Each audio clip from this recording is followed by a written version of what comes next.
the after class, like, hey, let's just go for a walk and like catch up, and getting fitness in while we're having a good time. Yeah, for me the same. Definitely the community, the people, communal suffering, is what I'd like to say. I mean, it's tough. Everything we do in here is difficult, and it's difficult for each individual that they're doing something that's difficult for them and challenging them. That's right. And what I love about here is that you could have an elite athlete, which we do have, doing their thing at the same time. Someone's just starting out is doing something that's very challenging, but is also teaching them the fundamentals and the core movements of CrossFit.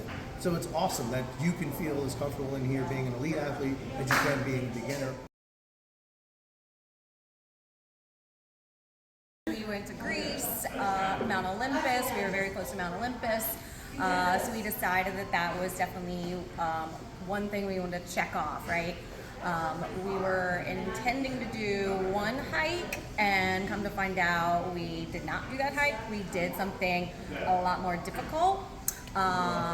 And so I think in a very, very specific way, CrossFit Heirloom prepared us for that very difficult hike. Yeah, we hiked for 5.5 hours. Yep. We were able to drive to 3,000 feet on Mount Olympus, which is the highest you can drive. Then we hiked up to 6,000 feet, which meant we were 3,000 feet short of the summit, Below the summit. 1,000 feet short of the shelter where the people that are going to summit go to and rest the next day. Overall, I mean, 5.5 hours effective, we did it. That's all CrossFit. That was all Heirloom. We wore our Heirloom shirts doing it, and we felt like we had the whole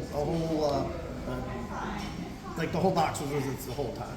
And it was just so cool knowing that we were doing it. It was like, this is like everybody was with us when we went up to Mount Olympus.